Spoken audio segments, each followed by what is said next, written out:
Allez, ça y est, on continue. Et là, ce matin, on a parlé d'assurance vie et c'était chaud, vous vous souvenez. Et là, on va continuer sur un des sujets chauds. Tout le monde en parle dans les couloirs, la performance et le risque. Est-ce qu'il y a de la performance aujourd'hui à trouver dans des marchés complexes et le risque est de plus en plus important? Pour ça, on a des stars, ce que je disais tout à l'heure. On a beaucoup de chance. Benjamin Louvet pour OFI. On va commencer tout de suite avec vous sur le pétrole, forcément. Christophe Couturier pour Ecofi et Daniel Figuera, forcément, pour Tocqueville. Messieurs, merci d'avoir accès. Vous êtes magnifiques. J'adore la cravate Tocqueville, très corporate, toujours comme d'habitude.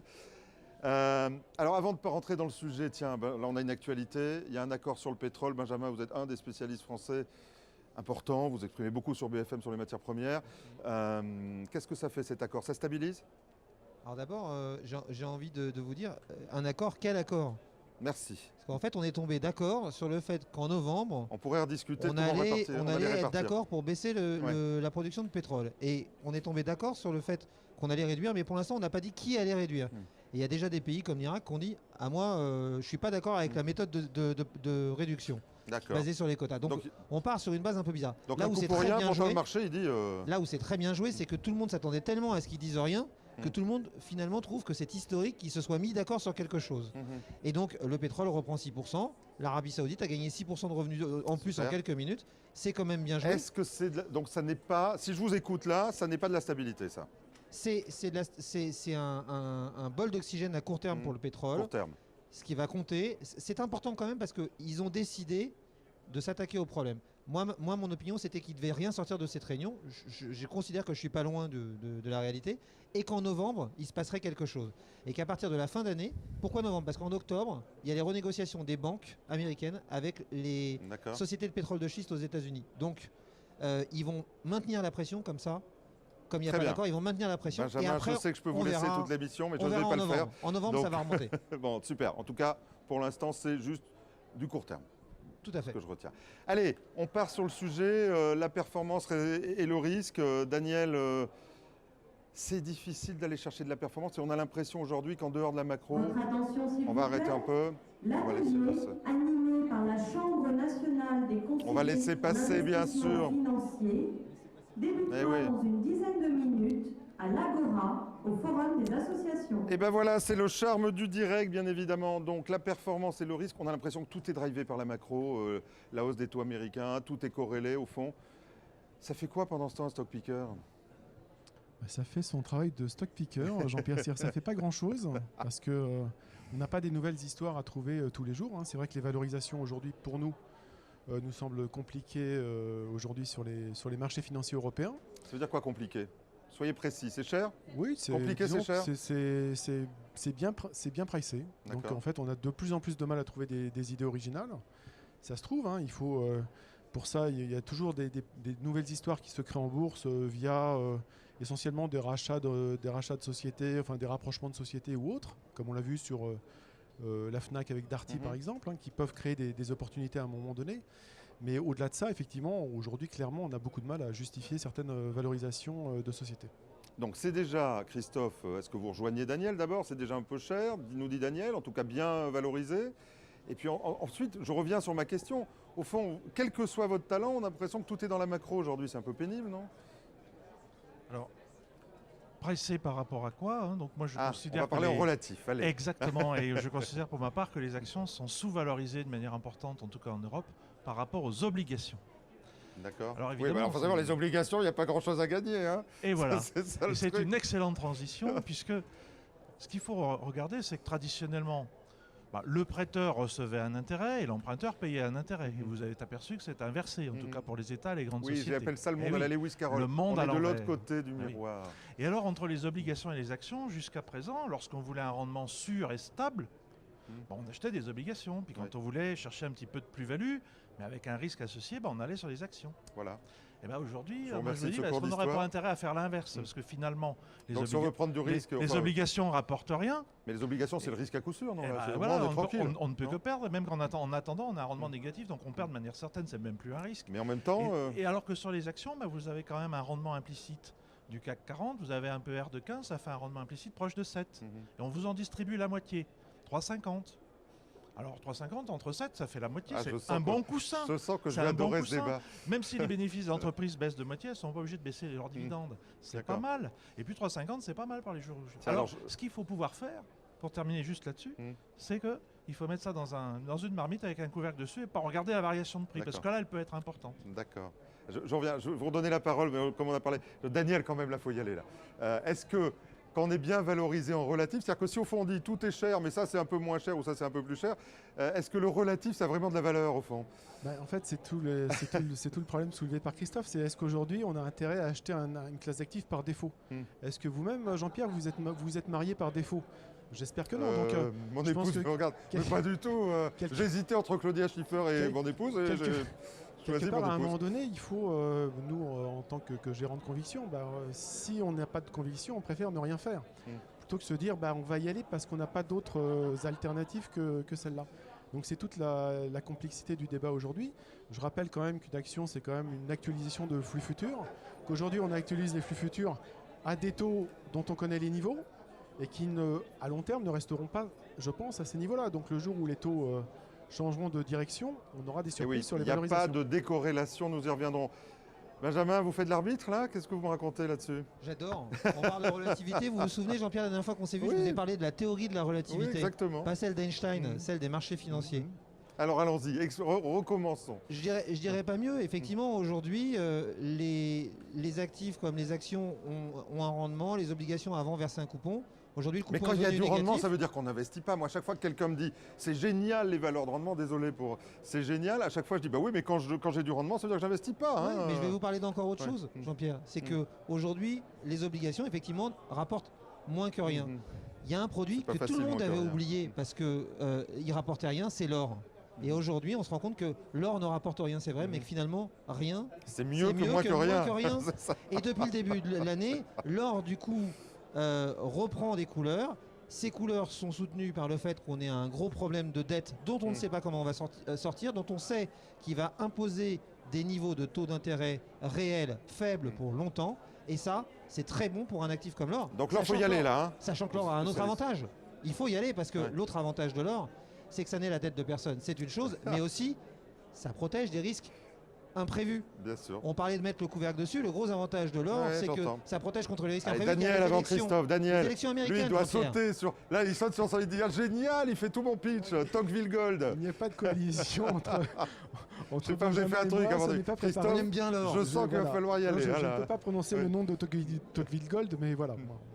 Oui, en fait, nous, c'est pas un actif dont on fait la promotion active, parce que c'est souvent un actif qui s'achète et voilà. Donc souvent les gens qui viennent nous voir pour souscrire Tocqueville Gold sont des gens convaincus notamment par le discours de Bon, Christophe, c'est à vous. Attention. Alors là, on va laisser. Attendez, je pose la question. 1, si j'achète en relatif et que j'achète trop cher, je fais quand même la gueule, Christophe, faut le dire. Et 2, donc, il ne reste plus que l'or, c'est ça? Mais non, parce qu'en fait, vous me connaissez, Jean-Pierre, autour d'une bonne table, il faut avoir le choix. Et moi, j'aime pas qu'on me cantonne dans un seul choix. Moi, je fais les deux, et les deux en même temps. Et là, il y a un produit, c'est les obligations convertibles. Vous avez à la fois un rendement obligataire qui vous protège, et puis c'est les actions partent à la hausse. Vous avez du rendement sur les convertibles aujourd'hui? Pas tellement, parce que c'est des obligations, mais un peu. Et puis si les actions ne s'effondrent pas et partent un peu à la hausse, ce qui est possible aussi, attendez, si je comprends quelque chose, et donc si je comprends quelque chose, vous avez les deux avantages. Non, je vais reprendre. Si je comprends quelque chose aux obligations convertibles, je suis pas sûr. Je comprends que le taux il n'est pas très élevé et qu'en plus j'achète avec une prime, enfin je peux convertir avec une prime qui est relativement chère. Donc si on écoute ce que dit Daniel et que les marchés sont déjà chers, c'est pas une bonne affaire, si? S'il a raison, vous perdez rien et vous avez le scénario obligataire, donc vous n'avez rien perdu. D'accord. Et puis si c'est moi qui ai raison, vous gagnez beaucoup sur les actions et donc vous avez le meilleur des deux mondes dans un même produit. Après, il faut bien les choisir. Est-ce que c'est le meilleur chez des les deux bons mondes? gérants convertibles? D'accord. Est-ce que attendez, donc on aime bien les convertibles, c'est ce que vous dites, et forcément vous êtes un très bon gérant de convertibles. Il suffit de regarder le track, effectivement. Daniel, les convertibles? Ça a été bien résumé par Christophe. On est censé gagner à tous les coups finalement avec ce produit. Bon, nous, c'est pas notre spécialité. Donc, est-ce que c'est vrai? On a le droit de dire, au fond, il a raison, tiens. Non, mais dans l'instant où effectivement j'ai un discours relativement prudent sur les marchés actions, je ne peux pas conseiller le produit à obligation convertible non plus. Donc c'est un peu compliqué. Juste sur les marchés, je voudrais rappeler une chose, c'est qu'au cours des 12 derniers mois, les marchés n'ont rien fait. Aucune performance, à part le marché américain qui est en hausse de probablement plus de 10%. Mais et l'or. Et l'or, et quelques matières premières. Mais entre la situation d'il y a un an et la situation d'aujourd'hui, qu'est-ce qui nous permet de penser qu'au cours des 12 prochains mois, les marchés peuvent faire une meilleure performance que celle qu'ils ont enregistrée au cours des 12 derniers mois? Aujourd'hui, je ne vois rien qui permette de dire que les marchés ont un potentiel de hausse. On finira les 3 dernières minutes, vous aurez une minute chacun pour nous donner votre allocation type aujourd'hui entre performance et risque. Juste un mot, donc vous nous avez dit l'or. Oui, l'or et les métaux précieux, nous on a... Attendez, juste un mot. Oui. La remontée des taux annoncés aux États-Unis, là, on peut penser que, enfin c'est ce que j'entends de plus en plus, il n'y aura pas de décorrélation. Donc on continue cette protection chez vous, hors métaux précieux. Jean-Pierre, on parle de taux nominaux quand on parle de remontée des taux aux États-Unis. Les taux réels ne peuvent pas remonter. Juste un chiffre, quand vous avez 100% de dette par rapport à votre PIB, si les taux remontent de 1%, vous perdez 1% de PIB en remboursement de la dette. D'accord. C'est tout simple. Oula, voilà, ça y est, oui, ça je comprends, ça y est, oui, oui. Là, vous comprenez bien. Oui, ça va. Donc voilà, l'or plus 25% depuis le début de l'année.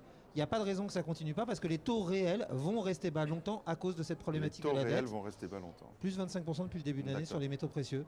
Donc, ça va continuer. Alors, si les taux nominaux américains remontent, et on s'y attend depuis longtemps, vous me direz, donc on peut s'y est-ce que néanmoins, dans un marché qui ne connaît plus la décorrélation, ça va être chaud sur les marchés et ça renforce votre position de dire l'or? Ah oui, oui. Enfin, nous c'est notre analyse. Alors, je fais juste une toute petite parenthèse. Chez Ophi, on aime bien aussi les convertibles parce qu'il y a une notion de volatilité pricée pas trop cher qui peut être intéressante. Mais bien évidemment, si on a aujourd'hui une remontée des taux aux États-Unis, on ne sait pas trop quelles conséquences ça peut avoir sur la valorisation des marchés dans leur ensemble. J'ai tendance à penser que l'or a un gros avantage chez ce rôle de valeur refuge. En 2008, on a dit que l'or n'avait pas joué son rôle. En 2008, les actions ont fait moins 45, l'or a fait plus 3. Moi, pour moi, j'en mets combien de l'or dans un patrimoine? Ah, il faut rester raisonnable. Vous en mettez à hauteur de la probabilité que vous donnez au scénario catastrophe. Si vous pensez que les choses peuvent mal se passer avec une probabilité de 10%, vous mettez jusqu'à 10% sur les métaux précieux et sur les actifs de décorrélation de façon générale. Donc moi, je conseille entre 5 et 7% sur l'or.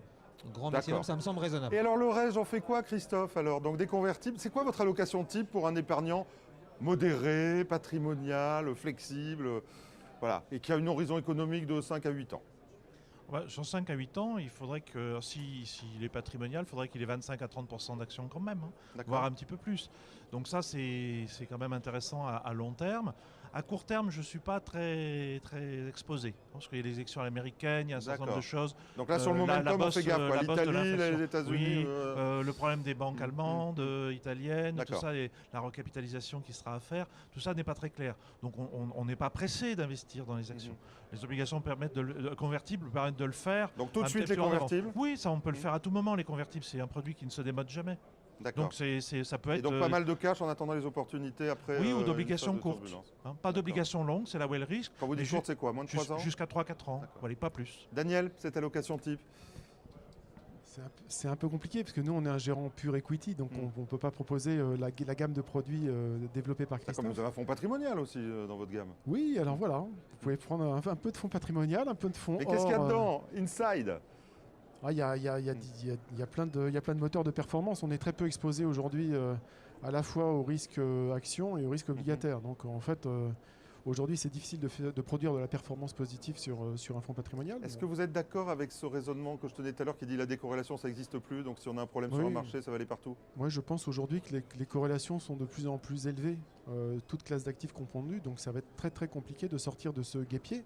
Donc pour reprendre votre question, moi j'ai envie d'être assez consensuel, mais de reprendre un petit peu d'or, et puis de me dire qu'en fait, aujourd'hui, il faut être capable de choisir des fonds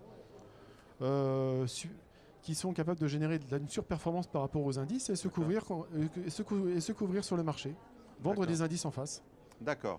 Donc ça, c'est les stratégies de pur alpha, finalement, où on se dit, on ne veut pas prendre de risque de marché, on s'intéresse juste aux fonds qui produisent de la valeur. Si je vous écoute, il y a un vrai consensus, c'est sur le momentum là, court, le risque, il est important. Je vous entends dire ça tous les trois. Hein. Oui, clairement. Oui. Je pensais avoir été clair, donc ça m'embête. Je reprends parce que vous confirmer. savez, écoutez, il faut prendre les choses jusqu'au bout. Très bien. Juste un dernier mot pour les stock pickers que j'aime bien. On entend partout, j'entendais des compagnies d'assurance ce matin me dire au fond, nous maintenant on vend des ETF parce que ça fait mieux que la moyenne des fonds. Et je leur ai répondu, oui, ça fait mieux que la moyenne justement, mais l'idée ici c'est que vous avez des maisons indépendantes qui justement sont là pour battre la moyenne. Est-ce que l'air est venu des stock pickers dans un marché complexe ou simplement d'acheter de l'indice? Mais moi, je répondrais sur la partie risque. Si tout le monde fait la moyenne, vous n'avez plus de sélection.